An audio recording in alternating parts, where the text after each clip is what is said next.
प्रणाम। जय गुरुदेव। इस समय मैं जर्मनी के फ्रैंकफर्ट में, अमेरिका के टेक्सास प्रांत के ह्यूस्टन शहर से मैं कल निकल पड़ा था।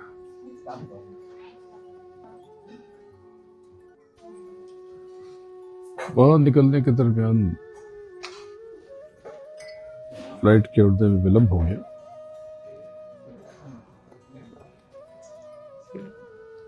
और यहां से जो कनेक्टिंग फ्लाइट थी मेरी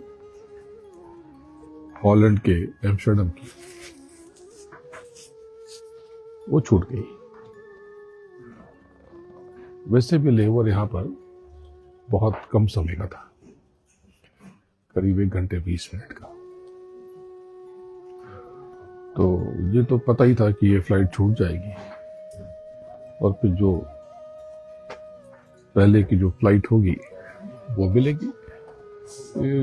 9:10 की शायद यहाँ से फ्लाइट थी, अब वो तो छूट गई।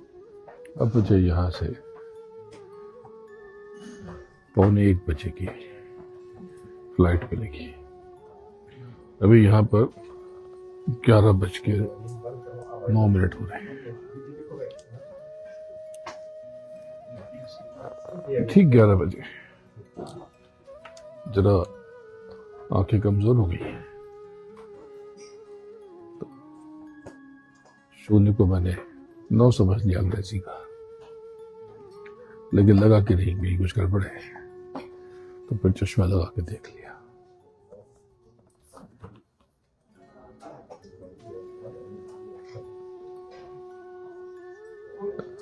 अब यहां से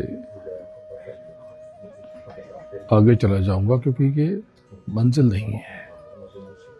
जर्मनी या फ्रैंकफर्ट या इसके और भी शहर मेरी मंजिल नहीं है। एक अगला पड़ाव, अगला स्थान भी पड़ाव है, मंजिल नहीं है। तो हॉलैंड यानी नीदरलैंड्स का एम्स्टर्डम। बहुत बार वहां से आपसे बात की है।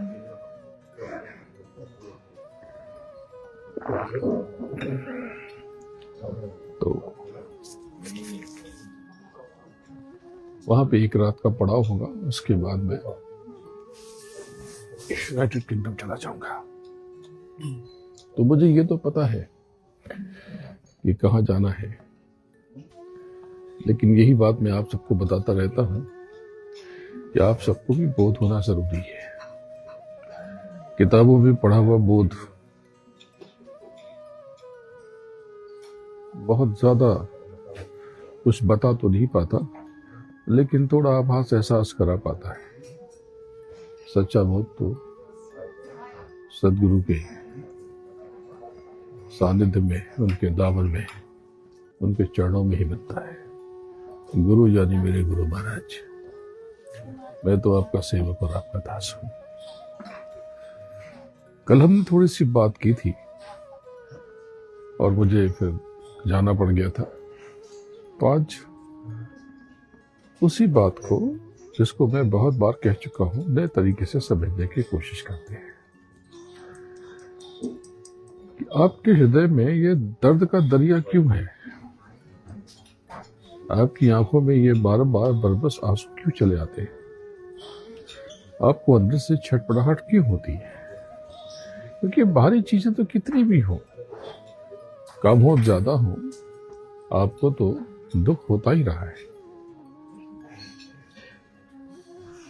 आज आप दुखी हो, क्या कल दुखी नहीं थे? अब लगता है कि नहीं थे, लेकिन उस समय तो आप स्वयं को परेशानी महसूस करते थे। तो आपकी पीड़ा का कारण क्या है?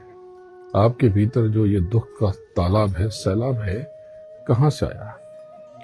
आपकी आंखों में अश्क क्यों है, आंसू क्यों है? दरअसल ऐसा इसलिए है क्योंकि आपने उस दिव्य संबंध को विस्मृत कर दिया जिससे आपकी आत्मा का सूक्ष्म राग बंधा था। यानी आपने अपना मूल बिसरा दिया, अपना विरसा खो दिया। मूल यानी शब्द, यानी नाद, यही आपका मूल है, यही आपका वजूद है। आपके भीतर जो रिक्त भाव है, ये जो आपको अक्सर एक खिंचाव सा महसूस होता है, तड़प का एहसास और आभास होता है, ये जो अनाम पीड़ा है, यह स्थायी अशांति केवल सांसारिक वियोग नहीं है, वरन उस अमल संबंध की टूटन की हूक है जो ब्रह्मरंध्र से होकर शब्द धुन से जुड़ा था, पूर्ण ब्रह्मरंध्र से होकर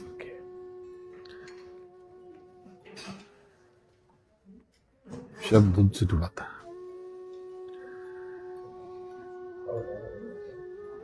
जिसे संत मत के परम रहस्य में धुनात्मक योग या नाम योग या शब्द योग कहा गया है। धुनात्मक योग यानी शब्द योग, अर्थात आत्मा की अंतः संवादनी एकात्मकता। आत्मा की मुक्ति का पथ एक ही है, नाम की ओर लौटना, शब्द की ओर लौटना, अपने वजूद और अस्तित्व की ओर लौटना, अपने घर की ओर लौटना, आपकी घर वापसी। वो जो नाम है, वो जो शब्द है,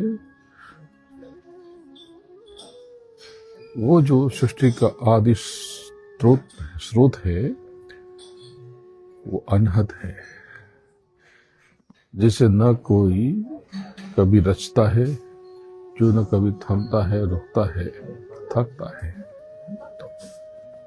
आपकी सूरत, आपकी आत्मा उस परम नाद की संतान है, हिस्सा है, अंग है। वो आपकी आदि वाणी है, वही आपकी परम गति है और आपका अंतिम ठिकाना, आखिरी लक्ष्य। जब तक आप बाहरी झमेलों में, शब्दों की हलचलों में, बाहरी शोर शराबों में, तमाशों में,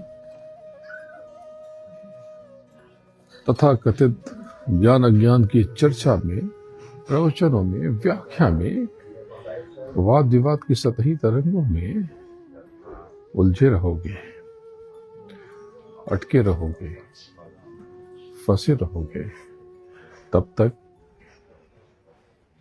आपके भीतर प्रवाहित मौन वाणी का आप स्पर्श न कर सकोगे, उनका आपको एहसास न हो सकेगा, जो एक विलक्षण अनुभूति है। शब्द गुरु है, शब्द राम है, शब्द सारा संसार। शब्द गुरु है, शब्द राम है, शब्द सारा श्रृंगार। तो शब्द बिना संसारी मूढ़ा, शब्द बिन त्रिसंसार। आप उस परम शब्द को, नाद को, नाम को सुन नहीं पाते, क्योंकि मन, इंद्रियां और चित्त माया के उथले जल में डूबे। यहाँ विद्या माया, ऊपर महामाया। तो आपने अपनी श्रवण शक्ति बिसरा दी, खो दी, जो आत्मा की पुकार को परमात्मा तक, प्रभु तक, मालिक तक पहुंचा दी। इसलिए संत मत ने बताया है कि गुरु अनिवार्य है, गुरु का कोई विकल्प नहीं है, न कोई पुस्तक, न कोई तस्वीर, न कोई मूर्ति, न और भी कोई चीज। जो गुरु के पंथ थे, गुरु के खोते ही उन्होंने गुरु की वाणियों को गुरु माना और मौजा ही मौजा में फंस गए, उलझ गए। जगत पे ऐसे फरमाए कि जो धर्म गुरु की वाणी और शब्द की बात करता था, टिका था, वह जाने कहां किन चीजों में फंस गया। बिना सदगुरु के, सदगुरु यानी वो, बिना सदगुरु के परमनाद महाशब्द न सुनाई देता है, न पहचाना जाता है, न महसूस होता है। वह गुरु, सदगुरु जो स्वयं अनहद की अग्नि से प्रकट हुआ हो, तपा हुआ हो, उस परम चेतना का अंश हो और स्वयं परम हो, जो छठे चक्र से ऊपर चढ़ करके दिव्य द्वारों से पार होकर सहस्रदल कमल त्रिकुटी प्रयाग और भौर गुफा की अंत सीढ़ियां, अंत सोपान चढ़ चुका, वही आपके सूरत को, सूरत की धार को शब्द की तरफ मोड़ सकता है, वही दे सकता है नाम। पर नाम क्या है? नाम उच्चारण नहीं है, नाम कोई मंत्र या कोई व्याख्या या चर्चा का विषय नहीं है। नाम ध्वन्यात्मक कुंजी है जो जागृत सूरत को अंतर के सूक्ष्म लोगों से जोड़ती है और परम चेतना की तरफ आपको अग्रसारित करती है। नाम की प्राप्ति, नाम का पहला परिचय गुरु से होते ही आपके ऊपर एक छतरी खुल जाती है, एक छाता खुल जाता है। नाम का दान लेते ही आप सुरक्षित हो जाते हो, संरक्षित हो जाते, आप अपने गुरु को पा लेते हैं। नाम ही सब कुछ है, नाम को समझना पड़ेगा तभी बात बनेगी। जिसको पूर्ण गुरु से नाम का दान मिल गया, जब उसकी देह छूटती है तो वो नाम का दान देने वाला गुरु उस जीव के छूटते ही सूरत को उस देह के परे मिलता है और देह को, सूरत को थाम करके, उस अदेह को पकड़ करके योग जीत की मदद से ऊपर ले जाता है। उसके पहले ही वो तमाम तरह से आपको जोड़ता है, सेवा करवाता है और सेवा करवा करके खाता खुलवा लेता है। किसी गुरु को कुछ नहीं चाहिए होता। तो मुझे भी आपसे, मैं तो गुरु हूं नहीं, मैं तो आपका सेवक हूं, मुझे भी आपसे क्या चाहिए? कुछ नहीं, मुझे सिर्फ देने के लिए। क्या लिया है आपसे? आपके पास अपना ही कुछ नहीं है तो क्या दोगे? तो नाम योग साधना नहीं है, शब्द योग यह तो स्मरण है, पुनर्स्मरण, अपने मूल का, वजूद का, अपनी मूल ध्वनि का, अपने प्रारंभिक स्रोत की ओर वापसी, अपने अविनाशी गृह की ओर प्रस्थान। और यह यात्रा बाहर नहीं, भीतर की है। वही सीढ़ी है, वही सीढ़ियां ध्यान, भजन, स्मरण और साथ में मुख्य रूप से पूर्ण श्रद्धा और पूर्ण प्रेम से समर्पण। बिना समर्पण के कुछ नहीं होगा। जब तक आपका गुरु चरणों में आकर्षण नहीं होगा, आपका जगत से विकर्षण मुश्किल है। नाम का दान, नाम सुनना नामदान नहीं है। किसी ने आपको नाम का दान सुना दिया, नाम सुना दिया, ये दान नहीं। दान जिम्मेदारी है, जीव की, उस सूरत की जिम्मेदारियों का वहन और निर्वहन करना। तो नाम की कमाई की यह यात्रा कठिन है, परंतु अतल है। यह तप है, यह तप बाह्य कर्मकांडों का नहीं, अंतर की एकाग्रता, मौन और जागरण का है। आप तीर्थों में डूब सकते हैं, मंदिरों में विलीन हो सकते हैं, किंतु जब तक चित्त भीतर नहीं गया, जब तक आप अंतर और अंदर की तरफ नहीं उतरे, जब तक आपकी चेतना आज्ञा चक्र पर एकाग्र नहीं हुई, जब तक विलोनी गांठ नहीं खुली, जड़ और चेतन की गांठ जो नाद्वारे पर्यानी थी जटिल पर बंधी हुई, और जब पहली बार जब तक ये एहसास आभास नहीं हुआ, तब तक आपको अनहद की प्रथम झंकार का सूट नहीं मिलता, पता नहीं चलता, बोध नहीं होता। और जब पहली बार वो धुन भीतर गूंजती है तो लगता है जैसे संपूर्ण सृष्टि एक अज्ञात राग में थिरक रही है, महक रही है।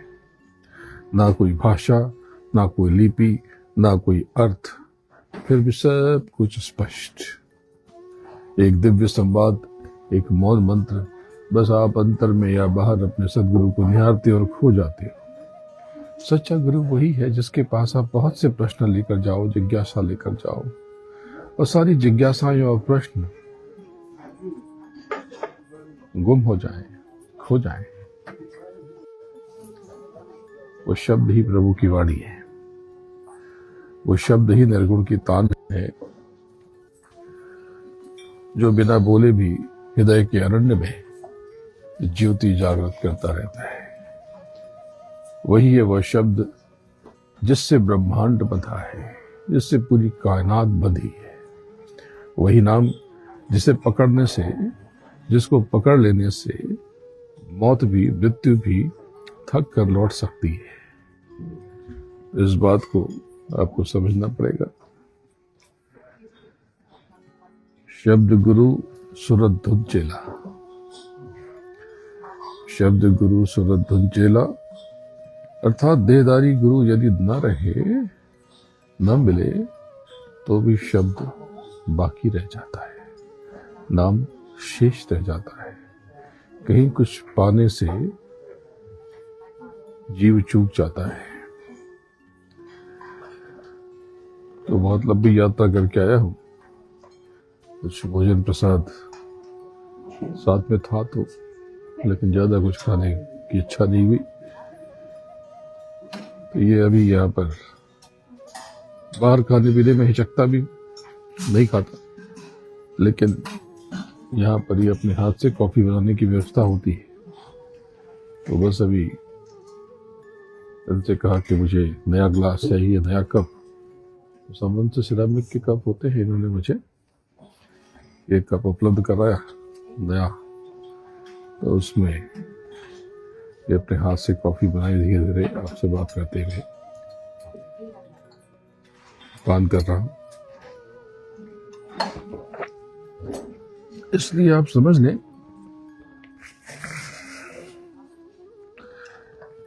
जिसको वो परम अवसर, अनुपम मौका मिल चुका हो, सदगुरु से, पूर्ण गुरु से, बुद्ध गुरु से, सबुद्ध गुरु से नाम का दान मिल गया हो, उसने जीवन का अमृत पा लिया। अब शेष रहता है केवल स्मरण, सिमरन, याद, पुकार, ध्यान और भजन। और वो निष्कलंक प्रेम जो शब्द से बंधा हो, पर किसी प्राप्ति की आकांक्षा से मुक्त हो, निर्मुक्त हो, आजाद हो, स्वतंत्र हो।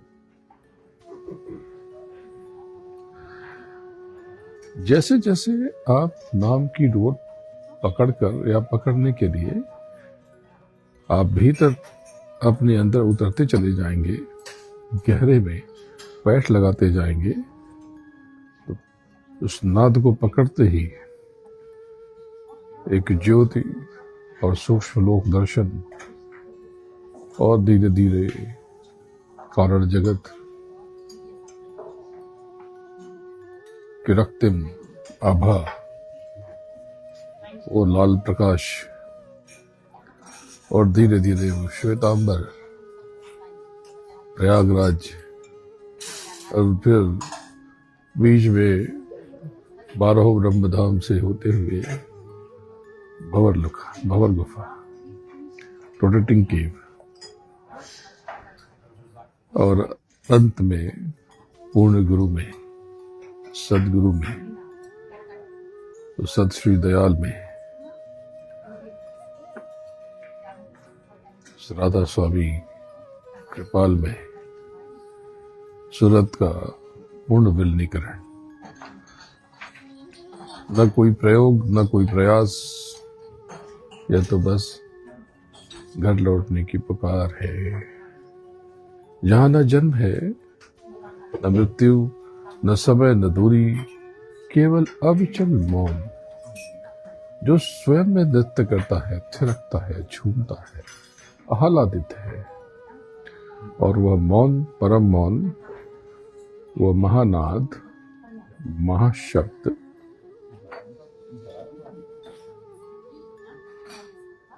जो अद्भुत है, विलक्षण है, दिव्य है, वो आपके भीतर ही है, आप ही है। आपका मालिक आप में ही है। ये मानव तन, ये मिट्टी का दीपक, इसमें यहाँ पर दीप जलाओ और सब पालो,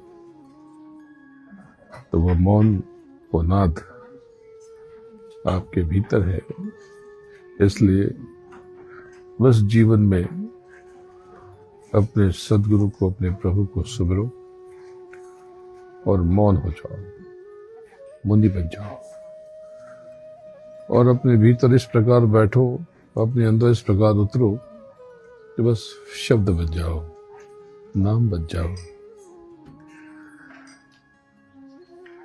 श्रवण करते रहो भीतर उस स्थान पर जहां कोई शब्द उच्चारित नहीं किया जाता, बोला नहीं जाता, किंतु संपूर्ण अस्तित्व मुखरित होता है। वही मुक्ति है, निर्मुक्ति है, मोक्ष है। जब आपका अपने मालिक से दीदार होता है, आप अपने मालिक को निहारते हो और आप कहते हो ये तो हमारे साथ थे, हमारे पास थे, और हम पहचान न पाए। सदगुरु का दीदार ही वही मोक्ष है, वही शांति है, वही नाम का, शब्द का गहनतम रहस्य है, और मालिक ही उस शब्द का अर्थ है। आप उस अनहद को तभी पकड़ सकते हैं जब आप स्थिर हों, अंतर और बाहर दोनों में मौन हों, और आपकी सूरत गुरु महाराज के, सदगुरु के चरणों में लीन और विलीन हो जाए।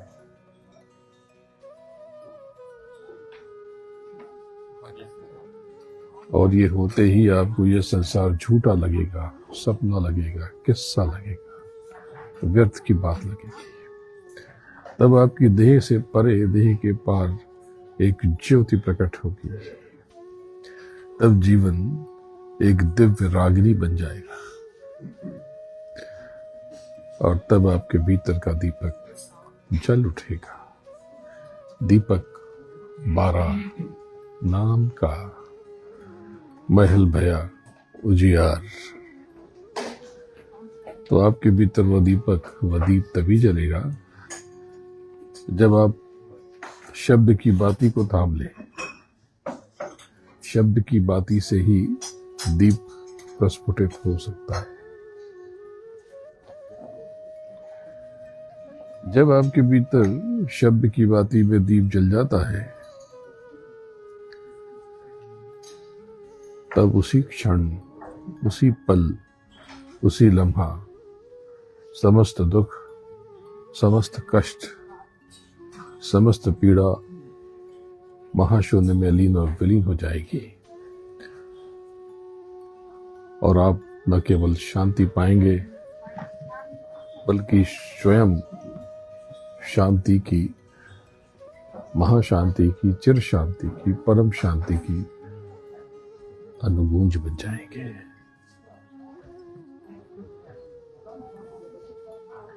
यही है महायोग, यानी शब्द योग, नाम योग, ध्वनि योग।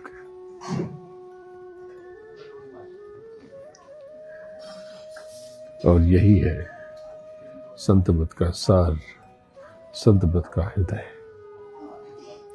संतमत का मूल। और यही है सुरत यानी आत्मा के मुक्ति का अमृत पथ।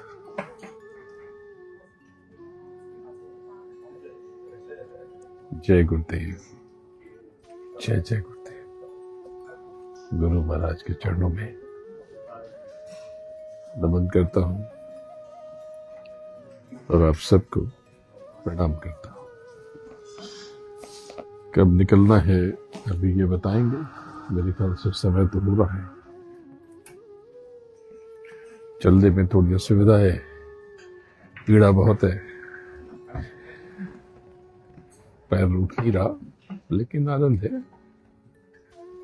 आप सबके पास ही हूं, आप सबके साथ ही हूं, आप सबको बहुत याद करता हूं।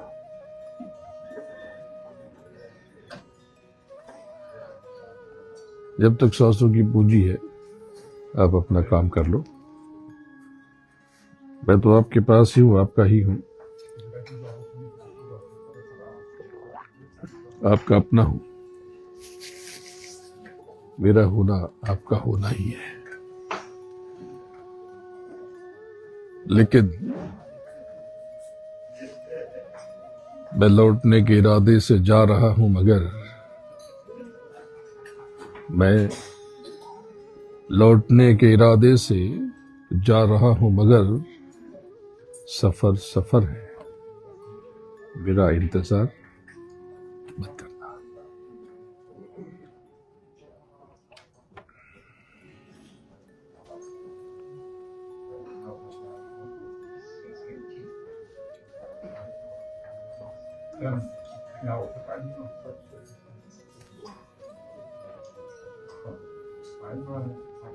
आप सब जितने भी लोग जुड़े हैं, आप सबको देख रहा हूं। गुरु पूर्णिमा की तैयारी में लग जाओ। मुरादाबाद में गुरु पूर्णिमा 9, 10 और 11 की सुबह सत्संग करके वहां से फिर आप जा सकते हो। मैं भी 11 की दोपहर तक निकल जाऊंगा, क्योंकि मुझे शायद 12 को पुनः बाहर जाना पड़े। तो आप सब अधिक से अधिक आप सब आने की कोशिश करो, परिजनों के साथ, परिवार के साथ। अकेले अकेले क्या आते हो, सबको लेके आओ। और बहुत समय नहीं, छोटा सा 9 को आ जाओ, 10 को सुबह पूजन हो जाएगा, 10 को थोड़ा राम की कवाई में लग जाओ, और 11 को सुबह से सत्संग सुन के ध्यान भजन साधना भजन करके निकल जा। बड़ा अनोखा प्रेम का संसर्ग होगा, आपको भी बहुत अच्छा लगेगा। और मुझे भी आपको निहार कर, चंद्रमा आंखों से निहार कर बहुत सुख मिलेगा। अंतर की आंखों से तो देखता ही रहता हूं आपको।